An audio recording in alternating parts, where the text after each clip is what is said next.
Antes de começar, eu preciso fazer uma correção e um aviso. A correção. Como muitos ouvintes perceberam, eu cometi um erro no episódio anterior.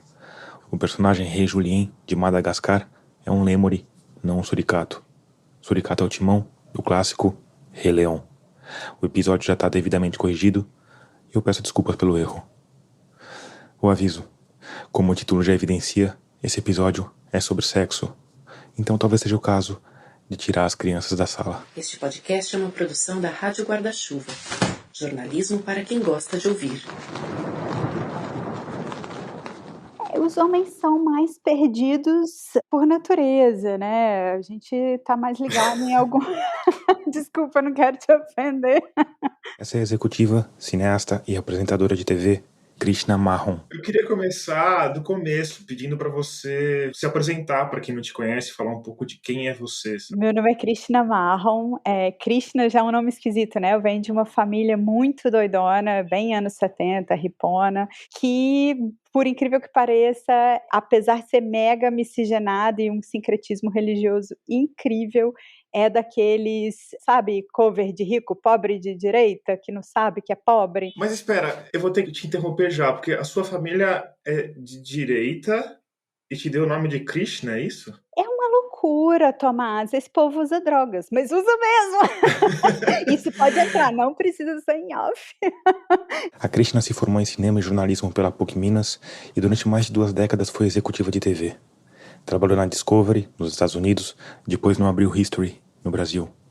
A Krishna falou comigo do apartamento dela em São Paulo, um apartamento que, como você infelizmente vai ouvir, tá em obras. Era uma coisa tão louca, assim, eu fui sendo levada pelo trabalho. Muitas vezes a gente entra num piloto automático, né, que a gente não percebe que tá só trabalhando e muito louca. Como o meu trabalho era mexer com sonhos de pessoas, né, fazer séries e docs, que é um negócio lindo. Esse negócio lindo rendeu vários prêmios para Krishna, inclusive um APCA e uma indicação ao Emmy. Eu fiquei imersa nisso muito tempo. E aí eu vi que eu estava ficando doente, tanto trabalhar, consegui sair. E aí, em 2019, ela foi chamada pela Band para fazer uma consultoria. Foi quando mudou a minha vida e agora eu não só fui para um lado e outro da mesa, agora eu tô tipo em cima da mesa, né?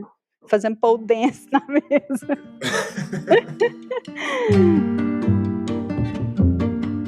Tudo começou com a tal consultoria, que tinha o objetivo de melhorar o desempenho dos canais pagos. Aquilo que os antigos chamavam de TV a cabo.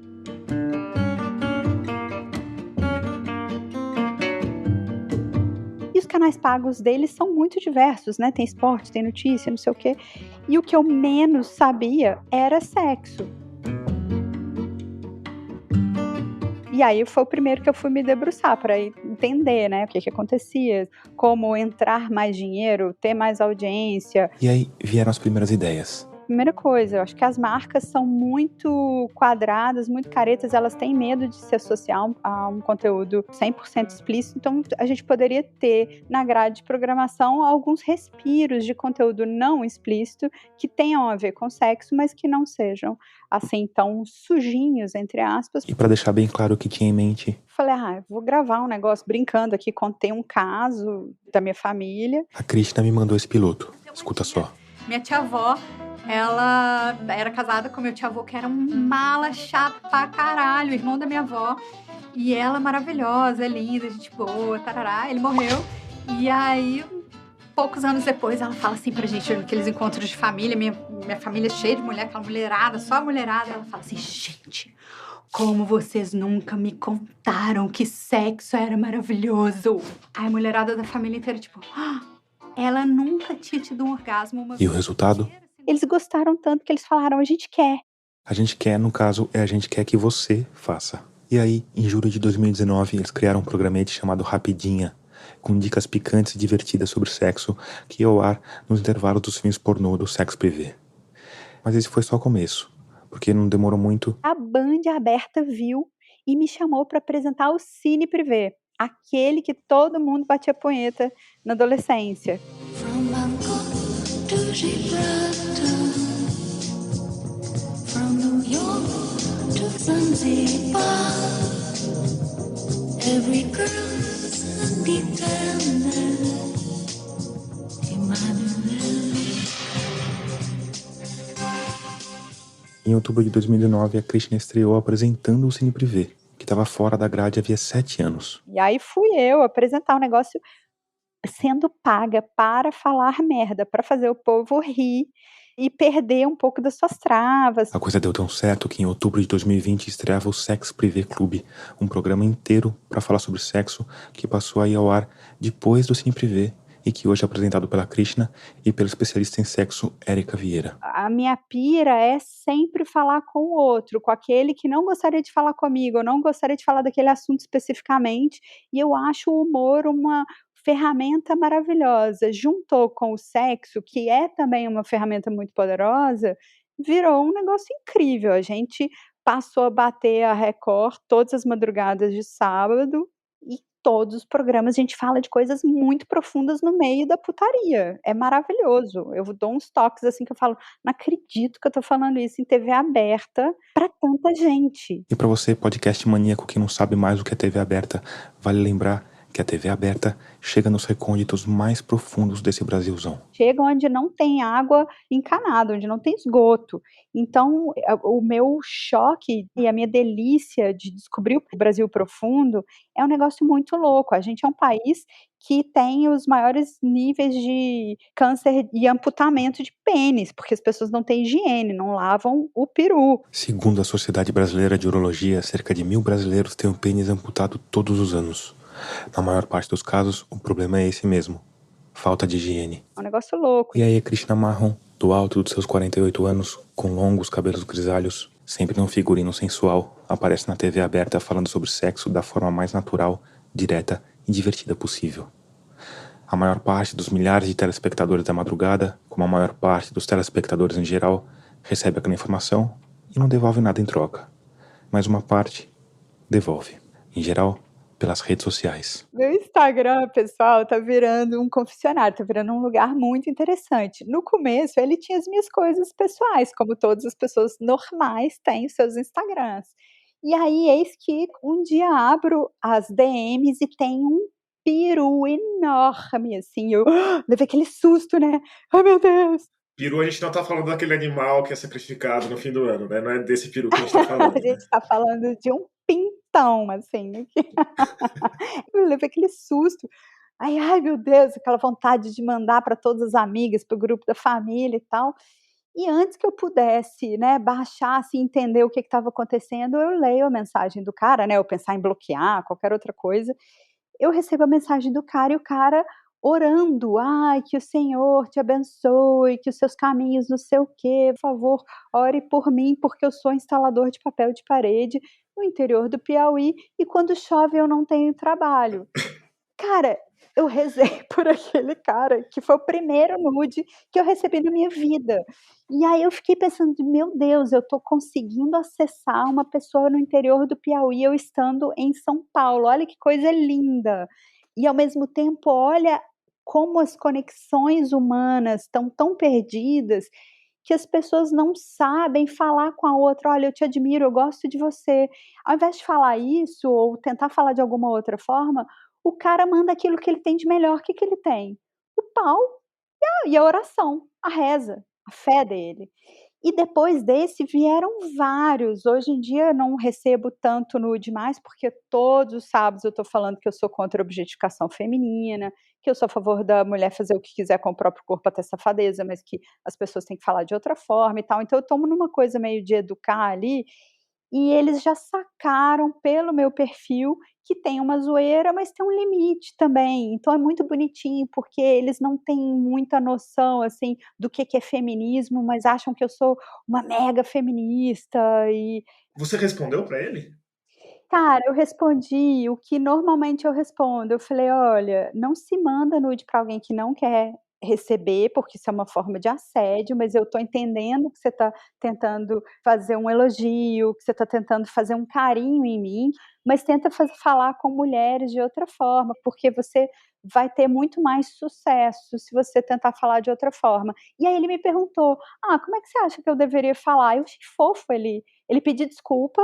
Todos pedem desculpa, nenhum retruca, Ah, é? todos pedem desculpa, e esse pediu desculpa e falou: "Então que forma que eu devo falar?".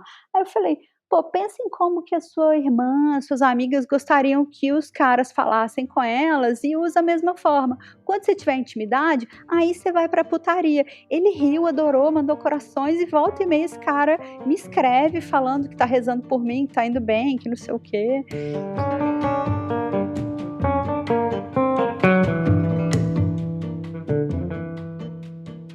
E aí eu fiquei pensando nesse homem. Um homem que olha uma mulher atraente e acha que a conduta lógica é baixar a calça, tirar uma foto da própria genitália e mandar para uma rede social, acompanhada de uma oração.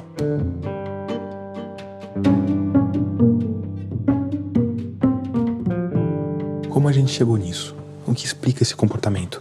E até que ponto ele é reflexo de alguma loucura coletiva, de algum distúrbio pessoal, ou só uma parte do nosso bom e velho instinto animal reembalado para caber nas DMs do Insta? Eu sou Tomás Chiaverini e o episódio 56 de Escafandro já começou.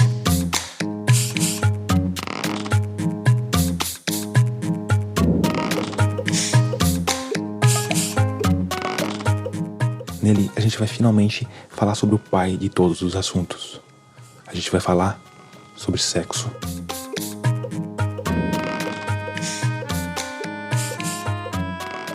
Antes de adiante, você já sabe, eu preciso te lembrar que a Rádio Escafandro é mantida única e exclusivamente por uma parte dos ouvintes que colaboram financeiramente com o projeto. É só por causa deles que novos episódios continuam chegando aos tocadores. E se você gosta do podcast, se ele faz parte da sua rotina, se você quer que ele continue, e mais do que isso, se você quer que ele cresça e melhore, pense na possibilidade de se juntar a esse grupo. Com R$5 já dá para apoiar e você ganha acesso a uma área com algumas entrevistas completas e tem seu nome registrado na grande galeria de apoiadores que fica no nosso site. Com valores mais altos, tem direito a livros autografados como recompensa. E o caminho para você se tornar um ouvinte financiador é simples. É só ir lá em catarse.me/escafandro e escolher o valor com o qual você quer ou pode apoiar o projeto. Se você ficou com alguma dúvida ou quiser apoiar de outra forma, vai lá em radioescafandro.com, clica na aba Apoie, que tem todos os caminhos. E se você já está entre os humanos luminosos que mantêm a Rádio Escafandro no ar, fica aqui o meu muito obrigado.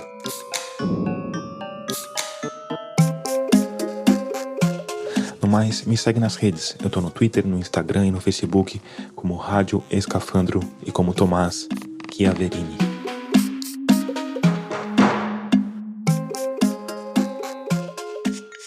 Para entender por que um macho humano resolve tirar a foto do próprio pênis e enviar a uma fêmea humana desconhecida, a gente tem de entender um pouco mais sobre as funções desse pênis. Entre elas, claro, o sexo. Ou seja, a gente tem que tentar entender por que a gente faz sexo. Uma questão que pode parecer simples, mas é deliciosamente complexa. Para tentar responder a ela, eu fui procurar a antropóloga e professora do Departamento de Psicologia Experimental da Universidade de São Paulo, Jaroslava Varela Valentova, que é mais conhecida como Jarka. Eu sou da República Tcheca, então desculpem pelo sotaque. A Jarka me contou que se formou em antropologia ainda na República Tcheca, mas conforme estudava, ela foi percebendo que as ferramentas da antropologia, ancoradas nas ciências humanas, não eram suficientes para ela. A saída foi começar a fazer matérias na área de biologia e de psicologia, até que ela chegou num campo de estudos chamado etologia, um ramo das ciências fascinante que estuda o comportamento dos animais, incluindo, claro, os humanos. Para isso, a etologia investiga processos fisiológicos, Por exemplo, hormonais, né? O que acontece, por que eu estou me comportando dessa forma agora? processos ontogenéticos, ou seja, que mudam ao longo da vida, Por que esse sotaque? Porque eu nasci em outro lugar, processos sociais e culturais, que também, na verdade, fazem parte do nosso desenvolvimento e da nossa ontogênese. e por fim a etologia vai além. Vai olhar para os processos mais distais, vai comparar, por exemplo, diferentes culturas e também vai comparar diferentes espécies de animais, né? Será que só os animais, só os humanos, por exemplo, falam, têm uma linguagem? E assim a etologia procura entender também as possíveis funções do comportamento. Por que a gente comunica de forma vocal, por exemplo? Então, ela vai emprestar até os métodos e teorias de várias outras áreas de psicologia ou de antropologia, outras ciências sociais, de linguística ou de biologia, E aí, há mais de 20 anos, a Yarka tem usado a etologia para estudar a sexualidade humana, em especial a orientação sexual. Comecei a fazer pesquisas em diferentes países, né? Não só na República Tcheca, Ela passou pelos Estados Unidos, Namíbia, Turquia, e cheguei até para o Brasil fazer uma pesquisa, na verdade, como uma parte do meu pós-doutorado. E por primeira vez eu cheguei por, sei lá, 3 meses. mas aí Eu gostei daqui. Depois voltei para, sei lá, 4 meses. Depois voltei para 5 meses fazer outra pesquisa. E vi uma vaga aqui na USP, né? Prestei, passei em 2015. claro que nesse caminho tem um detalhezinho importante. E agora você é casada com um brasileiro. Sim, sim. Já temos 2 crianças aqui, semi-brasileiras, então parece que eu vou ficar aqui por algum tempinho. Justo Brasil, tinha tantos lugares. Tem tantos lugares, mas Brasil é maravilhoso. É que a gente não tá com autoestima muito boa ultimamente, né, os brasileiros. Sei, mas vários outros países também não. Os tempos ruins sempre passam e o potencial é muito grande. E para mim, como para antropóloga, é maravilhoso. Sim, aí sim. É maravilhoso. Eu tô feliz aqui porque tem realmente bastante material para ser estudado. Para estudo realmente não falta.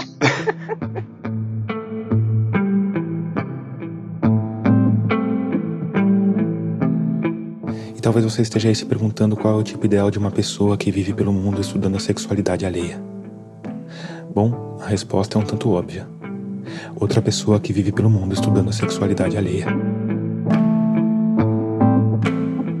Eu sou Marco Varela, a gente se conheceu em 2008 num congresso de etologia humana, né? Então a gente está na mesma área, está pesquisando aspectos muito parecidos. O Marco Varela, marido da Yarka, é biólogo e pós-doutorando em etologia cognitiva e psicologia evolucionista na USP. Ele ganhou as páginas dos jornais no ano passado por ter sido agraciado com o Ig Nobel, o Nobel da Pesquisa Improvável, por causa de um estudo que relacionou o beijo na boca com a desigualdade.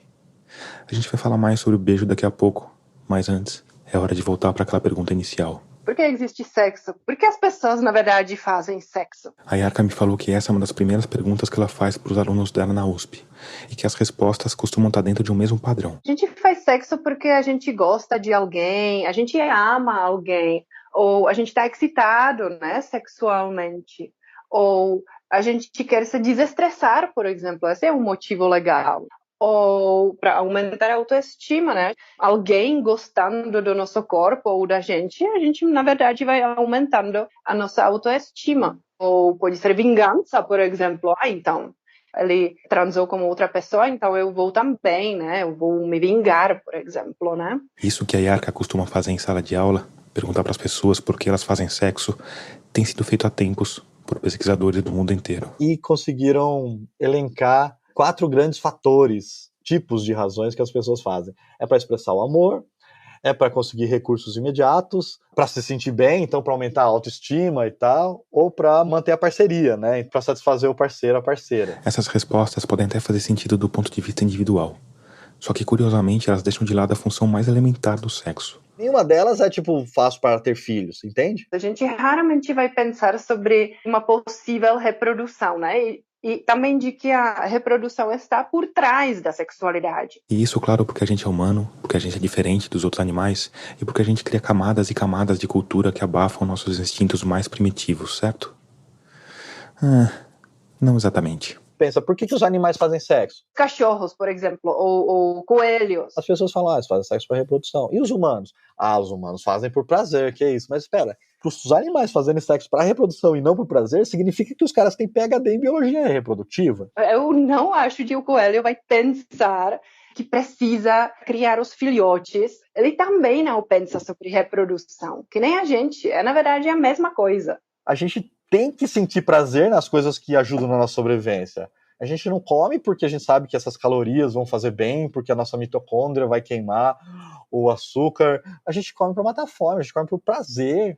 Não só a gente, como o macaco, o cachorro, exatamente, o periquito, né? Enfim. Todos os outros animais, percebam? Então a gente tem uma tendência humana de achar que só os humanos sentem prazer, e a gente vai olhar a cópula deles, nossa, que cópula rapidinha, né? E daí a gente já fica com o pé atrás, assim. se desse prazer, eles ficariam mais tempo. Não necessariamente, eles podem sentir um pico de prazer grande e a satisfação no prazer chegar rápido, entendeu? O prazer sexual, por mais que obviamente esteja relacionado com a reprodução, pro indivíduo, ele é sexual, ele não é reprodutivo. Mesmo porque, Existem várias espécies, na verdade, que se reproduzem de forma não sexual, né? quando você olha uma plantação de banana, por exemplo, em geral você está olhando para uma floresta de clones. E isso não está restrito às plantas. Vários animais, em geral os mais rudimentares, simplesmente se dividem em dois. Uma forma de reprodução econômica e limpinha. Então, por que a gente tem essa sexualidade?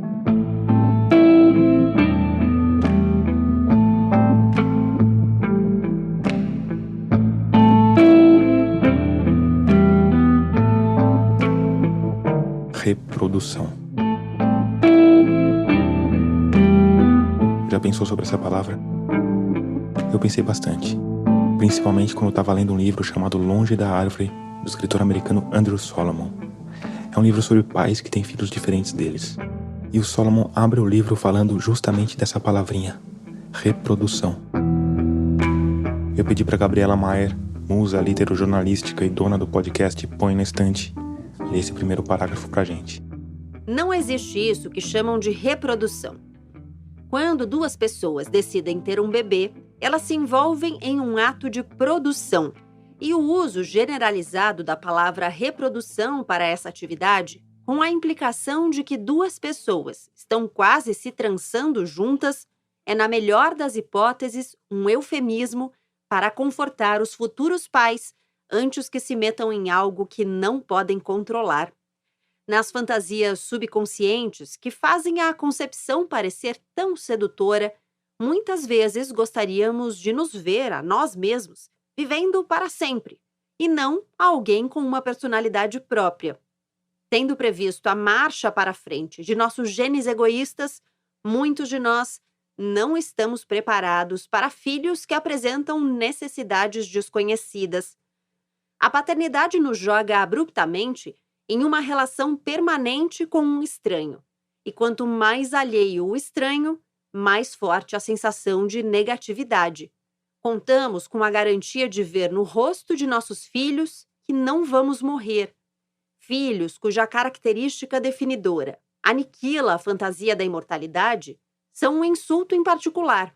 Devemos amá-los por si mesmos e não pelo melhor de nós mesmos neles. E isso é muito mais difícil de fazer. Amar nossos próprios filhos é um exercício para a imaginação.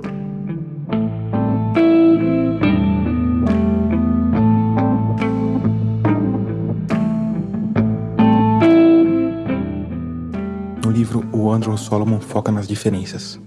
Como é ter um filho surdo, um filho anão, um filho psicopata.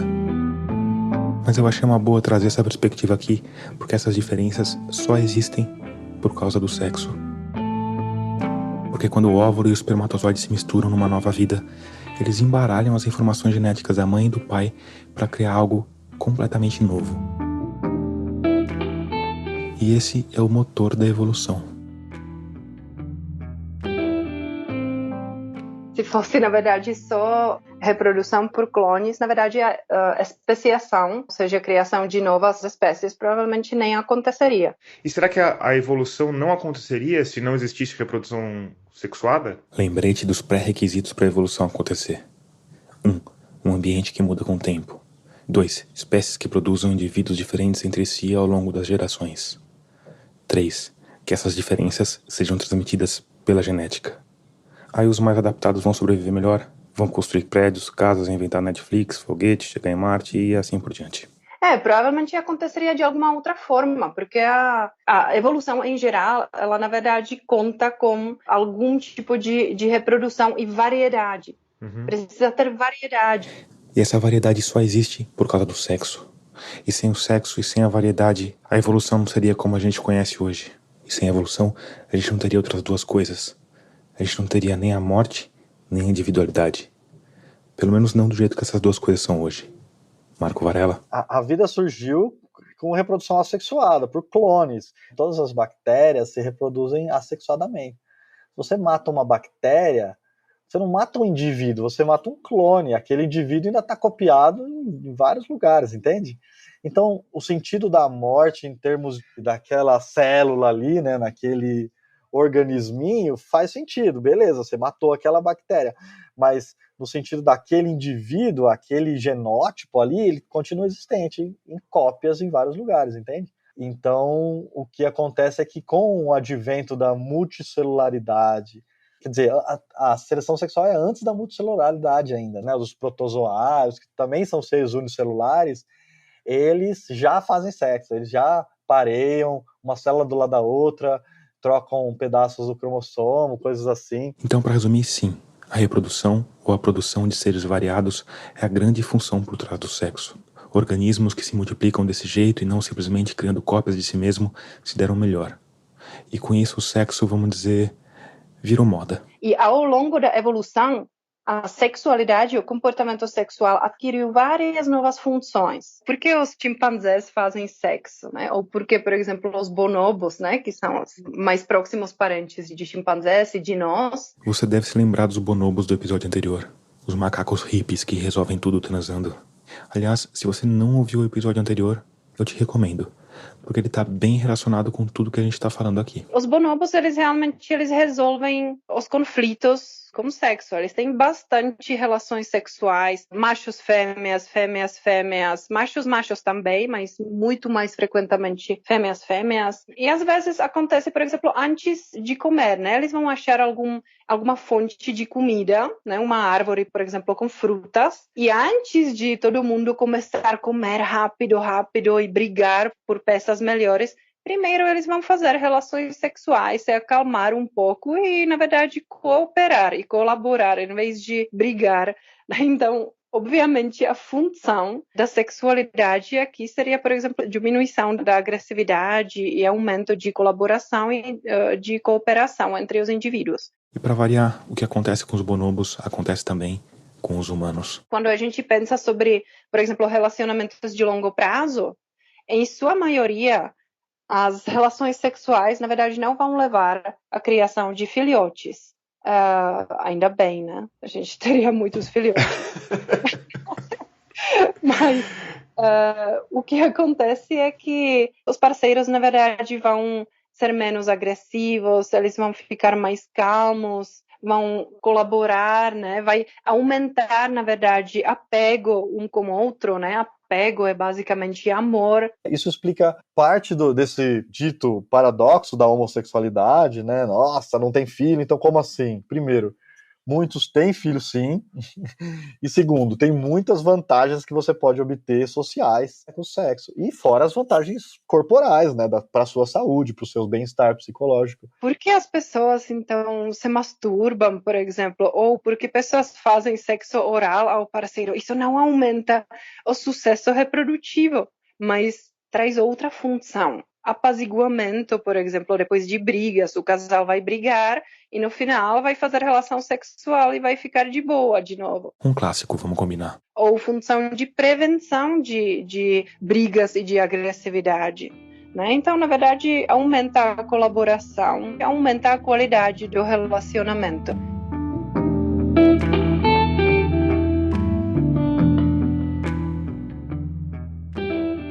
O jeito como os bichos lidam com o sexo varia bastante. Inclusive em espécies próximas entre si. Entre os primatas, por exemplo, a gente tem os chimpanzés. Eles têm aquele sistema de machos mais dominantes, mas eles não criam, na verdade, casais de longo prazo. Os machos têm relações com várias fêmeas e fêmeas têm relações sexuais com vários machos. Aí tem os gorilas. Cada grupo tem basicamente um macho dominante que copula com todas as fêmeas. Os gibões. Um macho vai criar relação sexual e social de longo prazo como uma fêmea. Os orangotangos. Eles parecem muito mais solitários, né? Eles têm grandes territórios e raramente um macho vai encontrar, na verdade, uma fêmea. E por fim, tem um primata diferente de todos os outros. O Homo sapiens. E para falar deles, ou no caso da gente, eu vou começar pelo sexo em si. Existe uma diferença básica entre o nosso jeito de fazer sexo e o jeito de fazer sexo dos nossos primos peludos? A cópula de bonobo e de chimpanzé, ela dura menos do que a cópula humana. Depois tem a questão do tamanho do pênis, Não tinha como escapar dessa, né? Pelo menos a grossura do pênis, que é diferente. Agora, o tamanho do testículo de humanos, ele é menor do que o do chimpanzés, mas é maior do que os testículos do gorila. Então, o gorila ele exclui pela força, então a seleção é pré-copulatória. Ele exclui pela força, os competidores têm o harém dele. Já no chimpanzé, a seleção é mais pós-copulatória, então os testículos ficam grandes porque os espermas vão estar competindo dentro do trato da fêmea. Os humanos estão no meio do caminho, é um pouco dos dois. A gente tem indícios de ter tido muita competição, macho-macho, né? E parte dessa competição, ela se dá pré-cópula, mas pós-cópula também. Então tem a competição de esperma. Então possivelmente a grossura do pênis humano pode ter evoluído para ajudar a você retirar o esperma pré-existente da fêmea. Possivelmente o tempo da cópula tenha também essa função de você não só estimular ao máximo, né, a fêmea até ela atingir o orgasmo, mas também você consegue, antes disso, você consegue retirar um pouco do possível esperma pré-existente, entende? E o formato do pênis humano também tem, esse formato de flecha também tem o objetivo de retirar o esperma antigo, né? É uma possibilidade, né? Uma hipótese, né? Exatamente, quer dizer, a cabeça ela ajuda para raspar as paredes da vagina e trazer para fora, entendeu? Certo. Talvez isso já tenha sido detalhado o suficiente. Talvez seja o caso de partir para uma visão mais global. Yaroslava Valentova, por favor. Os humanos, na verdade, são uma espécie interessante, porque conseguem viver em todos os cantos do planeta. E o planeta, obviamente, tem condições diferentes, certo? Então, a gente consegue responder às condições onde a gente está vivendo. Nossas estratégias, elas são pluralísticas, né? A gente pode ter sistemas poligínicos, né? Ou seja, quando um macho vai ter relações com várias fêmeas, né? Ou, por exemplo, até relacionamentos de longo prazo, né? Vai casar, por exemplo, com várias fêmeas. Temos sistema poliândrico, né? Que seria que uma fêmea vai casar com vários machos. Mas temos também sistema mais promíscuo, sistema mais monogâmico. Esse impacto do entorno na sexualidade humana é especialmente fascinante. A Yarka me contou, por exemplo, que em sociedades mais pobres, com menos recursos materiais, os casais tendem a ser mais monogâmicos, porque logicamente os filhotes dependem mais dos dois pais juntos cuidando deles. Já nas culturas mais ricas, as pessoas tendem a ser mais promíscuas.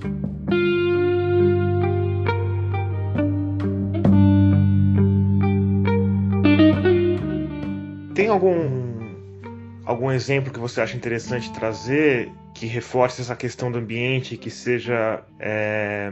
Não quero falar estranho, porque acho que não é o termo adequado, né? Mas que seja pouco usual pra gente que está acostumado com esse sistema pai, mãe, filhos?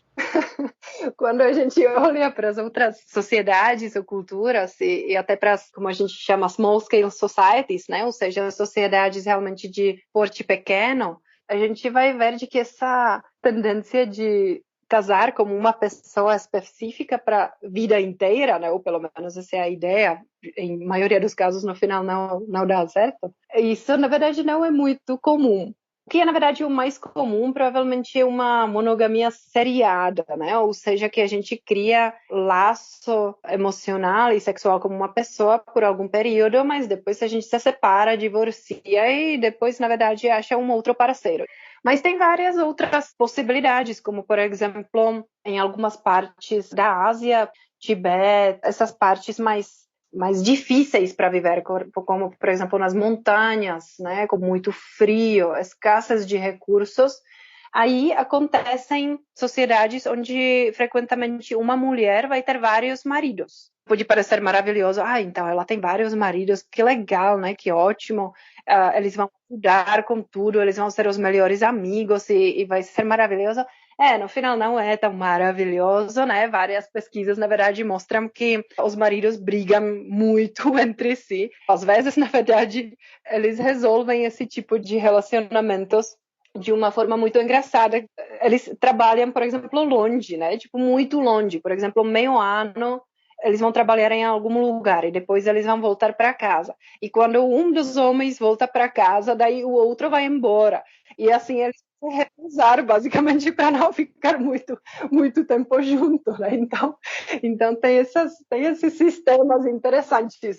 A Yarka me contou de um grupo de antropólogos que chegou numa ilha na Nova Guiné. Diz que eles chegaram para uma criança e perguntaram: quem são seus pais? E a pessoa falou, esse aqui é meu pai, esse é minha mãe. Aí caminha um pouco pela comunidade, fala com um, fala com outro, e de repente aquela mesma criança veio com outra informação que pareceu completamente disparatada. Mas esse aqui também é minha mãe, esse também é meu pai. E aí os antropólogos falaram, calma, mas você tem um pai só e uma mãe só, né? E eles falaram, não, todas essas, na verdade, mulheres aqui são minhas mães e todos esses são os meus pais, né? Basicamente da mesma idade, né? Entre os índios brasileiros também, acho que não é tão radical assim, mas tem muito essa ideia de que as crianças são criadas pelaquela comunidade ali, né? Você vê a dinâmica de como funciona ali, a criança fica ali, vai para um colo de um, vai para o colo de outro, né? Exatamente. Na verdade, quem cuida principalmente, provavelmente são os pais biológicos, mas na verdade eles realmente compartilham o cuidado dos filhotes. Não existe aquela coisa de neolocalidade, ou seja, de que uma mulher e o homem iriam criar um casal, mudar para outro lugar completamente novo, por isso neolocalidade, né? Porque ecologicamente é muito louco, né? Você pensar que o cara casa, aí faz uma outra casa para ele, aí hoje em dia a gente já tem o carro, né? Aí todo um gasto energético ali para aquela mini célula ali, né? É exatamente isso. Mas originalmente parece que realmente a convivência foi muito mais junto. Os avós, as tias, todo mundo na verdade vivia pertinho junto e cuidava realmente dos filhotes. Por isso, às vezes, a gente também se sente sobrecarregado, né? Com o cuidado dos nossos próprios filhotes, porque de repente não temos ajuda, na verdade, de ninguém, porque a gente está muito longe, né? Aí depende da Peppa Pig, da Netflix. Exatamente. Peppa Pig e da Netflix em geral, né? Agora, sei lá, é estranho, né, a gente olhar a nossa cultura, de alguma forma, tá falando mais alto do que a genética. Por que a gente escolheu esse sistema, assim, sabe? Sim, essa é também uma boa... É estranho, claro, a gente é muito estranho. Você sabe que eu sou jornalista há 20 anos, né? E sempre que alguém fala que essa é uma boa pergunta, em geral, porque a pergunta não tem resposta. Não, é exatamente isso, porque não tem resposta, porque a gente cria o ambiente que a gente cria, isso é tipo uma das maiores perguntas, né, para as ciências sociais e outras.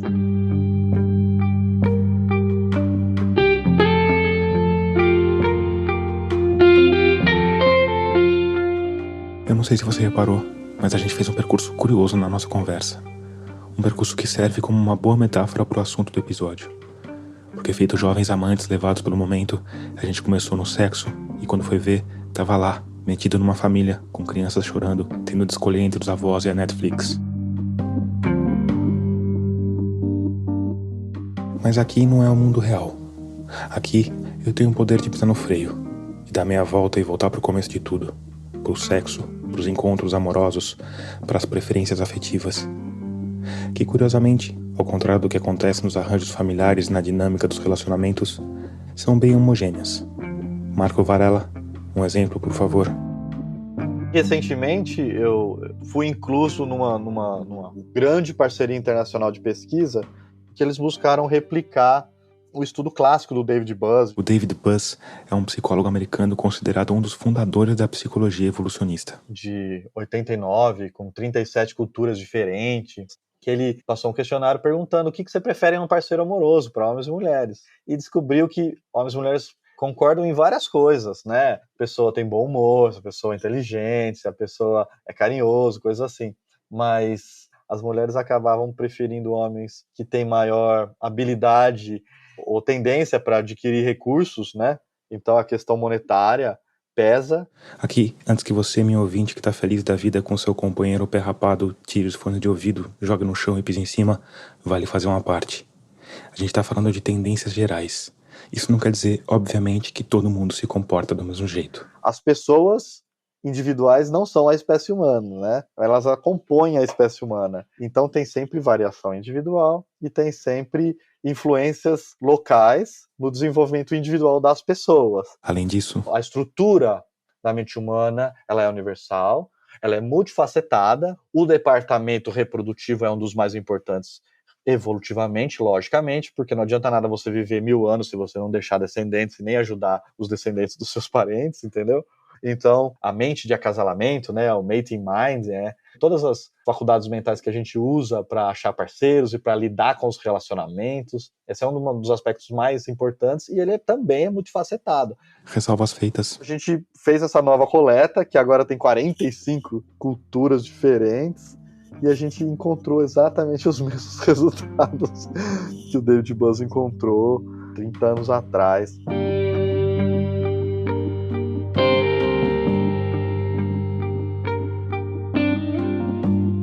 O outro resultado é que os homens preferem mais atratividade física, né? Aí a explicação evolutiva seria que tem um momento da vida da mulher que ela para de poder ter os próprios filhos. Então, os indicadores de atratividade física vão dar as indicações para os homens quanto tempo falta para ela chegar nessa barreira reprodutiva, né? Claro que isso, de novo, é uma tendência geral, que, como a gente já disse, muda de pessoa para pessoa, de acordo com uma infinidade de variáveis. Mas além disso, e isso também é incrível, muda ao longo das fases das nossas vidas. Quando a gente é jovem, por exemplo, a tendência é buscar por relacionamentos mais casuais. Homens e mulheres, nos relacionamentos de curto prazo, eles prezam por coisas mais imediatas. Então, é a beleza corporal, se a pessoa é mais sedutora, se a pessoa é mais dominante, entendeu? É um negócio mais aqui e agora, né? Já se a gente está escolhendo parceiros para uma vida inteira, ou para pelo menos ter filho, né? Para criar família, e aí as pessoas já passam a ser mais cuidadosas, né? Especialmente os homens passam a ser bem mais cuidadosos, né? As mulheres são bem cuidadosas na escolha de ambos os casos, né? Porque ela tem todo o custo, né, da gestação, né? Você me fala isso, eu fico pensando no mecanismo mental do indivíduo, sabe?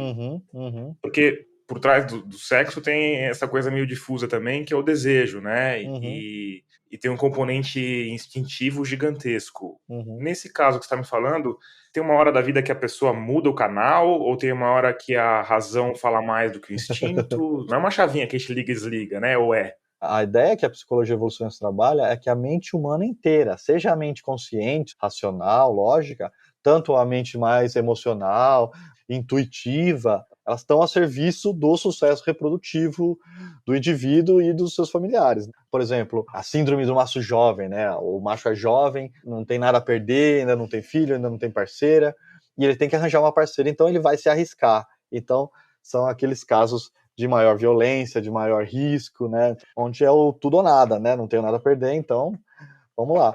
Mas aí, vai passando as décadas, você vai tender mais para negociação, porque você já tem mais recursos, já tem mais coisas a perder, já tem alguns filhos. Aí tem a crise da meia-idade, se separa, compra uma Harley, né? Isso.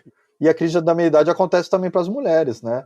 Porque é a última década para elas terem o próprio filho, entende? Sim. Então, é uma época também que elas têm mais desejo por sexo casual. E é justamente a época na vida delas que elas têm mais ovulações múltiplas. Então, aumenta a chance delas terem gêmeos. Um dos fatores de risco para você ter gêmeos é a idade da mãe. Caramba, que é tipo, vamos otimizar isso daqui, vamos pro tudo ou nada. Exatamente. É o corpo falando, ó, última chance, minha cara.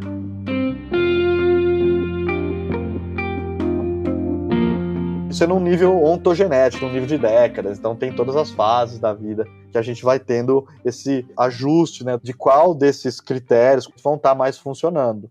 No começo, a gente é mais curto prazo, quer experimentar, quer aprender com a experiência, vários parceiros, quer ficar com várias pessoas, e depois a gente começa ficando mais longo prazo, na época de criar os filhos e tal, e depois vai abrindo de novo para o curto prazo, nessa crise da meia-idade aí, e depois provavelmente fecha de novo, mas eu não tenho certeza, tem poucos estudos que estudam idades mais avançadas. Eu acho essa ideia de que o nosso tipo ideal muda ao longo da vida completamente fascinante. Mas o Marco me disse que existem indícios de que para as mulheres essa mudança acontece também numa escala menor de tempo. Já tem estudos mostrando variação, por exemplo, das mulheres quando elas estão na fase fértil do ciclo mensal, quando elas estão na fase não fértil, então parece que tem algumas mudanças psicológicas em quais parceiros, quais critérios de parceiros elas escolhem.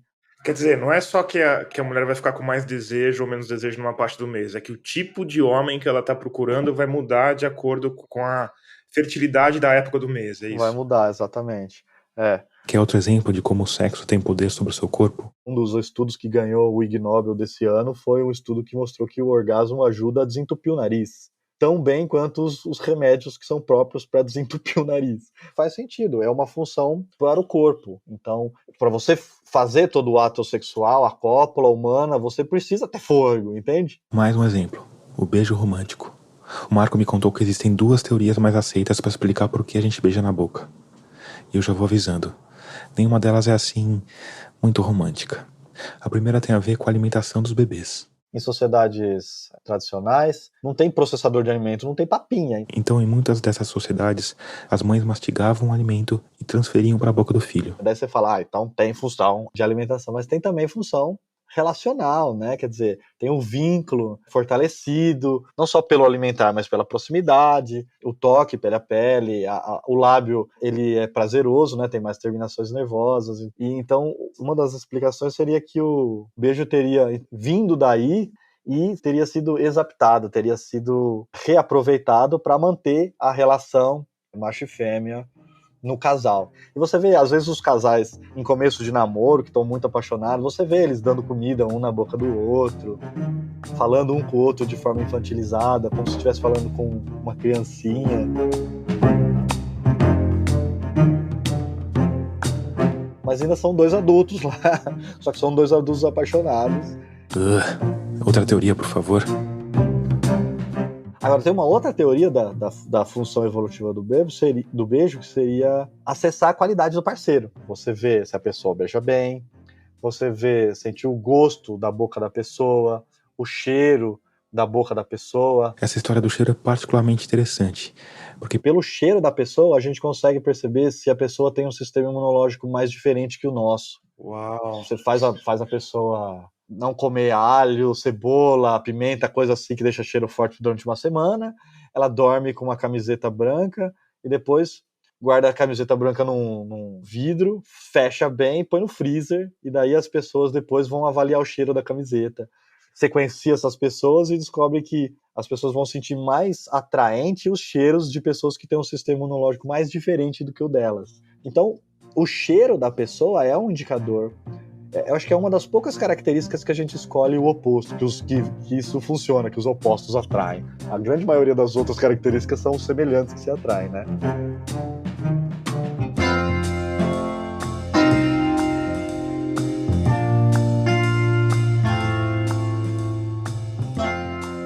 Então, daí tinha essas 2 teorias. O que a gente fez? A gente passou um questionário para diferentes culturas e eu fui responsável pela amostra brasileira. E aí, como eu disse lá atrás, em ambientes mais favoráveis, em regiões com mais recursos naturais ou em países mais prósperos, a gente tenderia a fazer parcerias mais curtas, né? E valorizar a variedade de parceiros. Aí, nesse estudo de que o Marco participou, eles cruzaram várias informações sobre as práticas beijoqueiras com o índice de Gini, que serve para medir a desigualdade social dos países. Então, isso deu pra gente uma indicação que talvez a função mais importante do beijo tenha sido realmente essa de manter os parceiros. Em sociedades muito desiguais, onde as pessoas dependem mais das outras para vencer o dia a dia, elas tendem a beijar mais para manter os laços amorosos firmes.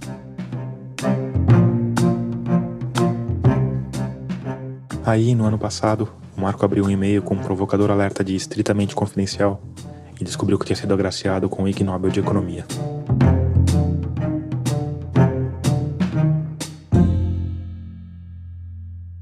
Então, depois de todo esse passeio etológico, eu voltei à pergunta inicial. O que se passa com um homem que, diante de um vídeo de uma mulher atraente, baixa as calças, fotografa o próprio pênis e manda para ela junto com uma oração?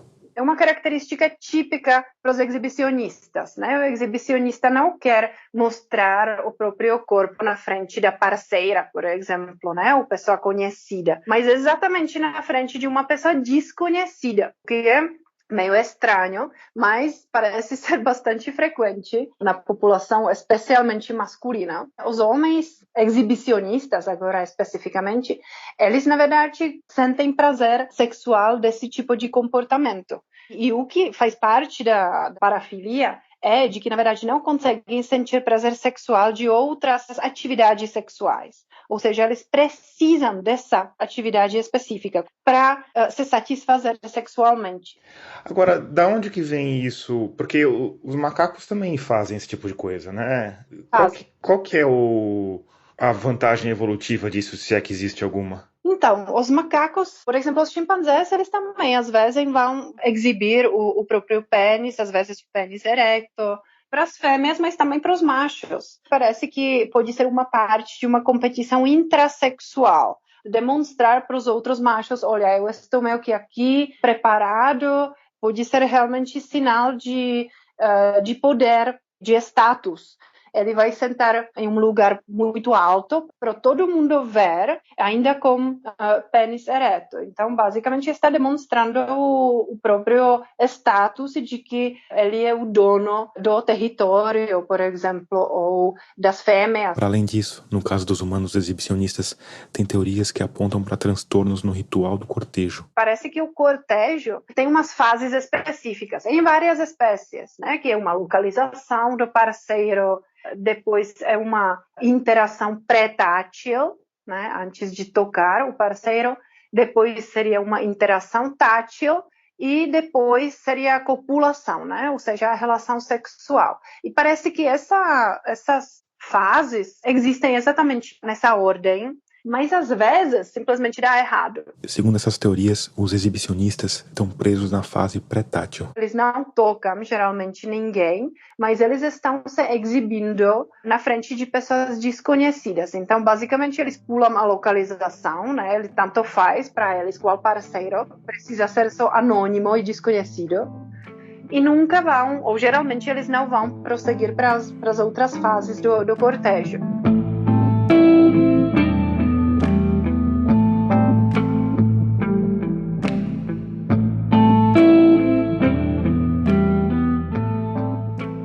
E aí, lembrando do instalador de papel de paredes exibicionista da Krishna Marron, eu fico pensando no resto da história. Em especial nesse ambiente em que a Krishna acabou mergulhada, o universo do erotismo e da pornografia. Porque antes, há 20 ou 30 anos, a pornografia era um treco meio proibido e bem difícil de se ter acesso. O próprio Cine Privé é um bom exemplo. Para ver um pelinho pubiano e uma ou outra cena de sexo simulado com as vergonhas devidamente ocultas por lençóis e vasos de hortênsias, a gente tinha de ficar acordado até de madrugada. Já hoje, com a internet, quando se fala em pornografia, é possível ver qualquer coisa mesmo, em qualquer horário do dia ou da noite. E tem muita gente fazendo exatamente isso. Tem estudos mostrando que a pornografia é responsável por 30% do tráfego na rede mundial de computadores. Então é justo a gente se perguntar como essa enxurrada de estímulos, cada vez mais intensos, tem impactado a nossa sexualidade. A pornografia, claro, é um material maravilhoso para a gente que faz a ciência de sexualidade, porque em uma parte ela reflete, né, as nossas fantasias e demandas. Ao mesmo tempo, ela não reflete exatamente a vida real. Ela exagera, ela mostra os pênises enormes, as formas de corpos muito incomuns, né? Muito diferentes. Mostra, na verdade, até as atividades e posições sexuais que, na verdade, não são geralmente preferidos. Um pouquinho desconfortável, né? Sim, exatamente. Mas essa tendência de exagerar também não é nada novo. Existe uma teoria, na verdade, de superestímulos. E, na verdade, chegou a ser estudada em outras espécies, em aves, por exemplo. Porque as aves normalmente cuidam melhor dos ovos maiores do que dos ovos menores. O que é evolutivamente lógico, porque os ovos maiores têm mais chance de sobrevivência.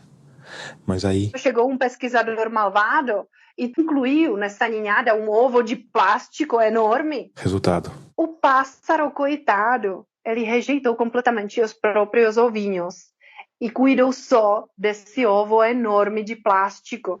Olha só que loucura. Ou seja, é alguma coisa que realmente está embutida na nossa mente. Querer um pouco mais do que é normal, né? Um pouquinho exagerado. E a pornografia, na verdade, ela é um perfeito exemplo de exagerar algumas formas corporais, atividades sexuais, né? Mostrando alguma coisa que, na verdade, as pessoas nem querem realizar e fazer na própria vida, né? Mas é interessante assistir e ela leva, na verdade, a uma excitação super rápida. por isso que as pessoas procuram esse tipo de material. E por isso a gente também procura de banana muito grande, por isso a gente procura um hambúrguer enorme, por isso a gente gosta de prédios grandes, porque a gente gosta de exagerar. E você acha que essa nossa, que a gente quer tudo exagerado, tem a ver com um passado de carestia, né? Porque até o advento da agricultura, justamente, né? As coisas eram um pouco mais difíceis de se conseguir, né? Você acha que tem a ver com isso? Pode ser. Ou você acha que eu estou simplificando muito? Sempre, né?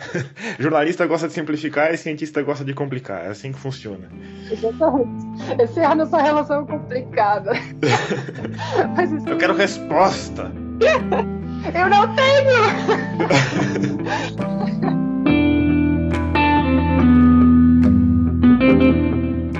Eu sei, eu nunca vou satisfazer os jornalistas, porque sempre a realidade é um pouquinho mais difícil. Isso é mentira, claro. Eu cheguei a altos níveis de satisfação com essa conversa. Porque a Yarka e o Marco podem não ter todas as respostas, mas eles têm muitas. Olha só. Várias pesquisas, na verdade, mostram que a pornografia ela pode ter os dois lados. Ela pode, basicamente, diminuir a infidelidade, porque as pessoas, na verdade, ficam satisfeitas com esse contato impessoal, né, com a pornografia, e não precisam, na verdade, fazer relações sexuais com outras pessoas fora do relacionamento. Por outro lado, as pessoas também, primeiro, podem viciar sem assistir todo dia, sei lá, várias vezes pornografia. A pessoa não conseguiria simplesmente se acalmar e fazer o trabalho, por exemplo. E às vezes não consegue nem assim, não consegue sair da frente da tela. E por fim, vale dizer que mesmo as pessoas que não se viciam podem sofrer efeitos negativos. A pessoa que vai assistir, na verdade, a pornografia, como as atrizes e os atores muito atraentes fisicamente, de repente o parceiro ou a parceira não vai parecer tão atraente, né? Porque não custa repetir. Aqui num show tem iluminação, tem enquadramento, tem edição, tem maquiagem, tem silicone, tem todo mundo transando de barriga vazia e tem infalíveis ereções químicas mantidas à base de Viagra e de Cialis. Isso pode se refletir também no relacionamento como parceiro, porque não vão simplesmente gostar do próprio corpo, não vão querer, por exemplo, interagir com o corpo do outro, porque não se sentem bem, né? Simplesmente tem a autoestima reduzida por causa desses estímulos.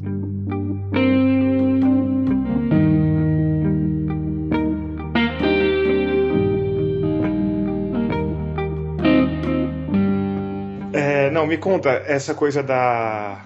Eu queria te perguntar tanta coisa. Eu queria te perguntar do Japão. Porque o Japão tem várias coisas malucas, né? Tem esse lugar que as pessoas vão, que as meninas se vestem de criança e eles vão pra ganhar carinho, né? O que tá acontecendo com o Japão? O Japão é muito engraçado. Aqui a Yarka tá falando com conhecimento de causa. Ela foi pro Japão. Aliás, ela contou que uma das maiores frustrações foi não ter conseguido visitar um tipo de estabelecimento, vamos dizer, sui generis. Eu quis muito entrar em um bar, que foi o Bunny Bar, que é um bar específico para as pessoas que se vestem como coelhos. Coelhos? Coelhos, exatamente. É muito conhecido até, né, no Japão, essa cultura de Bunny Bar. Bunny significa coelho em inglês. Então eu quis muito entrar e ver e participar e simplesmente ver o que se faz, na verdade, dentro. Mas eu não podia entrar porque não era japonesa, entendeu? Então eu nunca consegui entrar. Essa dificuldade em ter acesso ao objeto da pesquisa não aconteceu só no Japão. Em Praga, minha cidade, onde eu conhecia todos os gay bares, né? Porque eu fazia pesquisas em vários gay bares e eu amava, né, esse ambiente de bares para os homossexuais. E eu quis muito também entrar em uma específica que foi BDSM. BDSM é a sigla para bondage, que é a prática de amarrar os parceiros sexuais, dominação e submissão, e sadomasoquismo. Eu quis muito, porque eu estava vendo os homens mais masculinos do mundo, né? Aqueles machos, realmente, né? Os mais bonitos, né? Eu ficava sempre muito surpresa, e com muita raiva também, né? Porque eu percebia onde, então, os homens bonitos estão, né? Nos gay bares. E eu quis muito entrar nesse... E, de novo, eu não podia, porque eu era mulher. Os meus colegas me falavam até, para a ciência, você tem que fazer então alguma cirurgia, alguma coisa para você conseguir entrar, né? Eu falei, eu não consigo, eu não posso entrar. Mas enfim, Japão. Eles têm simplesmente essa tendência de gostar realmente de uns traços subadultos. E, de novo, parece que não é completamente novo, né? Pelo que eu saiba, durante o período medieval, o corpo masculino foi bastante admirado no Japão, mas foi corpo masculino jovenzinho, tipo 11, 12 anos. Até quando você, por exemplo, procura a pornografia japonesa especificamente, as mulheres japonesas, elas vão fazer a voz durante a atividade sexual que parece um choro de bebê. O que às vezes até pode parecer meio estranho, né? E para a gente talvez nem atraente, mas provavelmente para a população local é alguma coisa extremamente atraente e interessante. E de novo pode ser aquela coisa que a gente discutiu, né? O exagero. A gente gosta de traços mais jovens. A pessoa ainda está jovem, saudável, cheia de energia, fértil. E essa nossa sociedade, ela também exagera bastante esses traços mais jovens. As mulheres, de repente, elas vão chegar aos 40 anos e vão começar a fazer as cirurgias plásticas para parar esse processo de envelhecimento. E no Japão pode ser mais exagerado ainda. Agora tem uma tendência entre os japoneses... Aqui vale fazer mais uma parte. Eu prometo que é o último. É que o Japão é uma ilha, e como costuma acontecer com as ilhas, ele tem uma cultura bem própria, que nesse caso é milenar.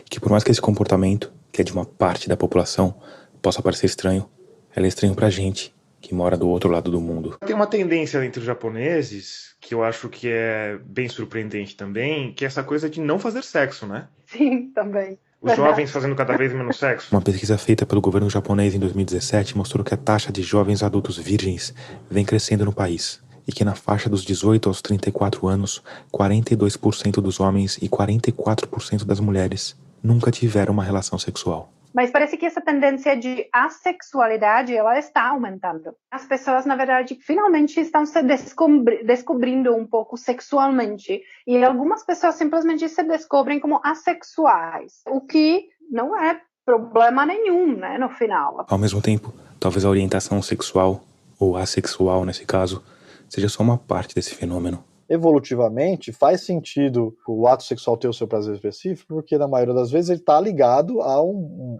ato sexual real. Então, imagina, por exemplo, nesses robôs sexuais, né, as bonecas, que antes era boneca inflável, agora já são robôs, que tem uma textura de corpo, as proporções e tal, quer dizer, muito mais realistas. Isso vai cooptar todas essas funções. Então, a pessoa vai se sentir satisfeita, né? Então não vai buscar parceiros reais, porque a pornografia já basta, o robô sexual já basta. Ainda com o robô sexual, o que vai acontecer é que a pessoa vai se apegar emocionalmente com esse robô, né? Então todas essas funções sociais do sexo também vão ocorrer ali, mas vai ser tipo no vácuo. O Geoffrey Miller tem uma expressão para isso que é equivalente a você pôr adoçante no café, né? Geoffrey Miller é outro psicólogo evolucionista americano. Seria a caloria vazia, ele chama de fitness vazio. Você faz tudo o que precisaria para você deixar descendente, a sua mente está lá, crente que você está fazendo tudo direitinho, está te incentivando você continuar fazendo, mas na verdade é um adoçante, né? Não é exatamente igual, mas não, principalmente o adoçante. Eu nunca experimentei robôs sexuais, mas o adoçante tenho que dizer que... Interessante que ele aponta isso como uma das possíveis razões pelas quais a gente nunca vai encontrar vidas extraterrestres. Porque se a sociedade, qualquer sociedade se desenvolver a ponto de ter essas tecnologias que a gente já tem, né, de realidade virtual, de pornografia, de coisas, faz muito mais sentido a gente ficar imerso na nossa superestimulação individual aqui do que despender energia e tempo, gerações e gerações para ir para um outro planeta, sabe? Tipo assim. Então ele... Quer dizer, a gente vai parar de transar entre a gente também e talvez... Não necessariamente, mas sim, vai diminuir bastante, né? Não sei. Acho que ainda vai levar um tempo para essa matrix erótica substituir o sexo numa proporção significativa.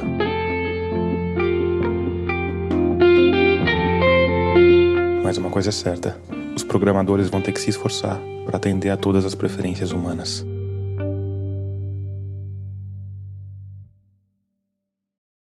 Eu criei, A cineasta e apresentadora de TV Krishna Mahan de volta. junto com outras pessoas, uma série que chamou O Infiltrado, que eu criei para o History. Foi com essa série, aliás, que a Krishna acabou indicada ao Emmy. Enfim, esse formato é muito interessante, que era a pessoa ir viver a experiência e a gente ir entendendo a experiência daquela pessoa, sabendo os filtros daquela pessoa, as travas, os medos, enfim, né, até onde ela pode ir ou não, os limites. Isto posto ponto, parágrafo, 1000 anos depois, estou eu na Band, e aí eu falei, cara, e se eu também experimentar na pele todas essas pirações que a gente vê por aí, dentro desses limites que eu tenho, dentro do limite do meu casamento, dentro dos meus limites físicos, tipo, eu não vou querer apanhar, não vou querer que me, né, mas vou viver. E eu propus de experimentar, eles falaram, te dou a GoPro.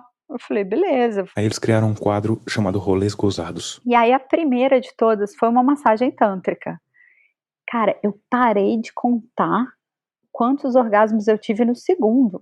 E não era nada sexual. Sabe, mesinha, não sei o que, sabe, coisa de massagem, luva, como se fosse um lugar de massagem normal. Só que, cara, você goza. É louco demais. E aí eu falei, uou, quero mais rolês gozados. Desejo concedido. Fui fazer um orgasmo hipnótico, umas coisas muito loucas. Meditação orgástica. Fui fazer essa aula de dominatrix. Nessa hora eu fiquei me perguntando, como a gente acha uma aula de dominatrix? Claro, a internet tá aí, mas como escolher a professora certa?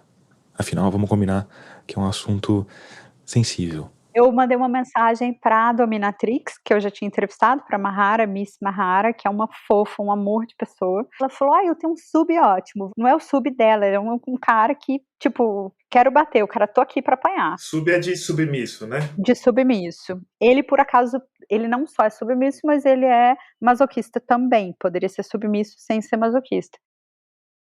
E aí, Pandemia, não sei o que, fizemos uma gravação aqui em casa. o marido da Krishna se trancou no escritório. Não quero nem ver, pandemia, não vou ficar perto de pessoas. Eu falei, cara, mas olha que incrível essa experiência. Não quero nem ver, tem reunião, adeus. Se trancou lá no escritório dele. E assim, na hora marcada, a Krishna abriu a porta do apartamento para uma dominatrix devidamente acompanhada de seu submisso. Eles chegaram normais entre aspas, né? Não assustaram meus porteiros. Entraram, abriram uma mala aqui no meio da sala, a sala, né, varanda aberta, então todos os cuidados, né, por causa da pandemia.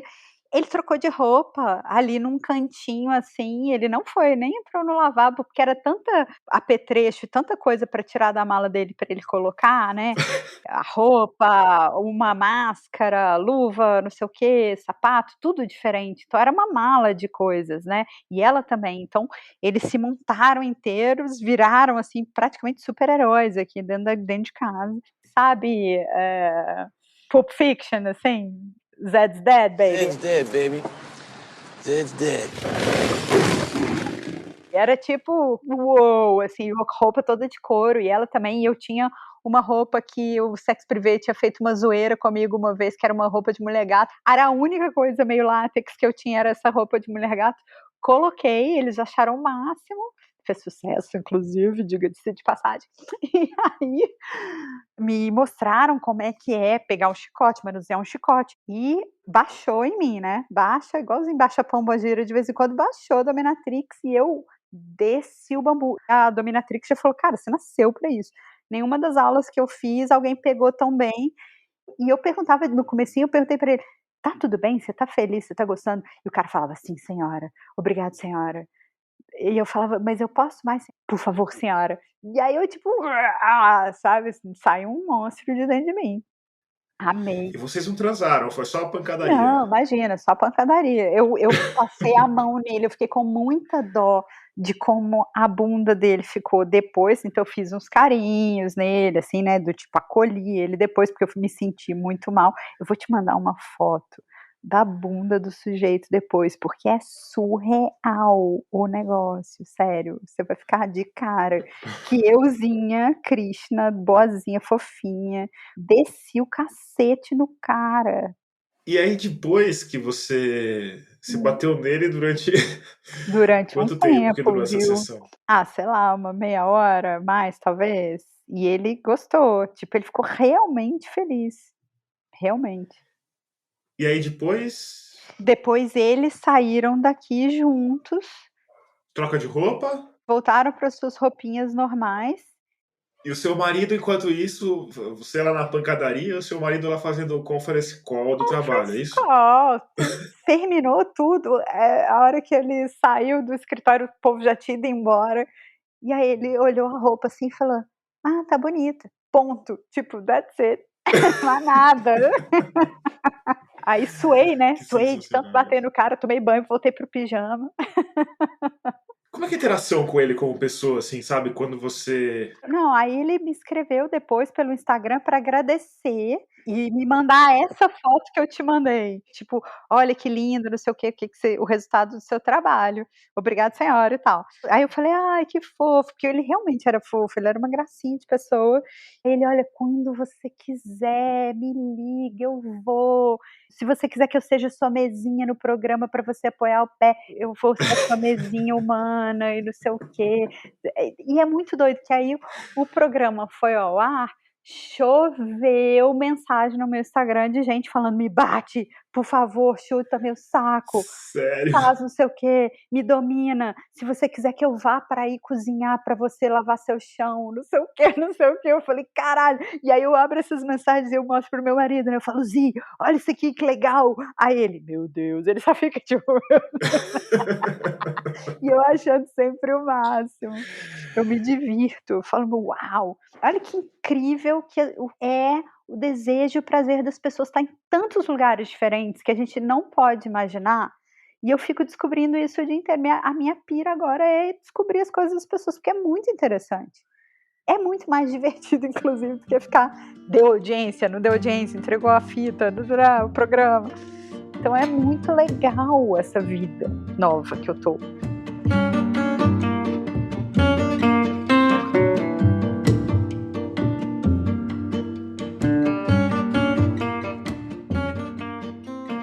Antes de terminar, indicações. E a de hoje é o Finitude, podcast da Juliana Dantas e do Renan Suquevicius, nosso parceiro de Rádio Guarda-Chuva, que estava em recesso e agora voltou. E voltou em grande estilo, visitando o Palacete da Dalva, uma hospedaria voltada aos cuidados paliativos. É um episódio bem documental. Tomando todos os cuidados pandêmicos, o Renan e a Juliana visitaram essa casa, então tá bem bonito, bem emocionante. Clica aí no seu tocador, que você não vai se arrepender.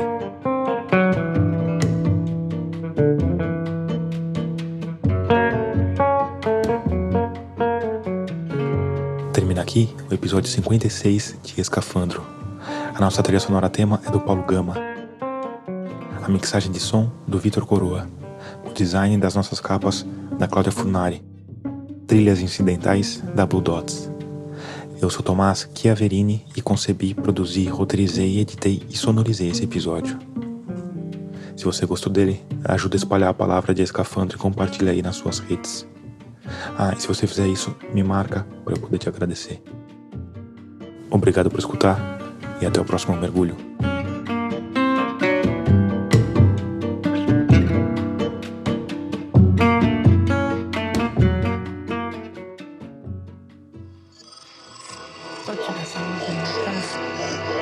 Esse podcast é apresentado por b9.com.br.